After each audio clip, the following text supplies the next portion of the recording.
कराची में यौम आशूर के मरकजी जुलूस बरामद। CTD समेत दीगर इदारों के एहलकार भी जुलूस की निगरानी के लिए तैनात। अज़ादार तिब्बत सेंटर के करीब नमाज ज़ोहरैन अदा करेंगे। जुलूस अपने रिवायती रास्तों से होता हुआ हुसैनी ईरानिया इमाम बारगाह खारा दर पर इख्तिताम पज़ीर होगा।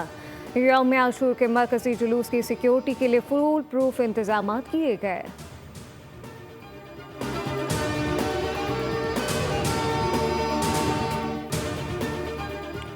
यौम आशूर के मौके पर सदर आसिफ अली सरदारी और वज़ीर-ए-आज़म शहबाज शरीफ ने अपने पैगामात में हज़रत इमाम हुसैन और इनके रुफ़क़ा की कुर्बानी को ख़राज अक़ीदत पेश किया।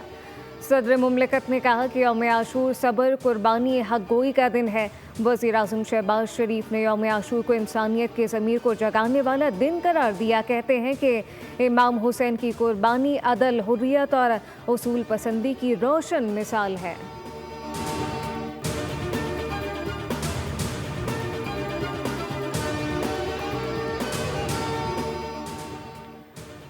भारत को पाकिस्तान के हाथों शिकस्त फाश हुई। भारत रोना चाहे तो मसीत रो ले, सबने मिलकर मारा। वज़ीर दिफा ख्वाजा आसिफ कहते हैं कि मोदी सरकार अपनी नाकामी छुपाने के लिए झूठ पर झूठ बोल रही है। भारत का बयानिया मिट्टी में मिल चुका। जंग में सिर्फ इसराइल इसके साथ खड़ा था।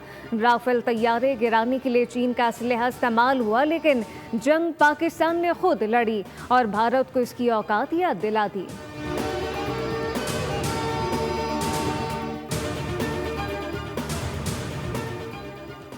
और लाहौर, इस्लामाबाद, रावलपिंडी समेत मुख्तलिफ शहरों में बारिश। महकमा मौसमियात की मज़ीद बारिशों की पेशगोई। PDMA का अलर्ट जारी। आज शदीद बारिश मुतवक्के। जुलूसों के शुरका को एहतियाती तदाबीर की हिदायत। सबात में लैंडस्लाइडिंग और सैलाबी सूरत हाल का खदशा। महकमा मौसमियात के मुताबिक मुल्क में मानसून बारिशों का दूसरा स्पेल आइंदा चंद रोज़ तक जारी रहेगा। कराची के मुख्तलिफ इलाकों में बारिश। MA रोड, गुरु मंदिर और जमशेद रोड पर बादल बरस पड़े।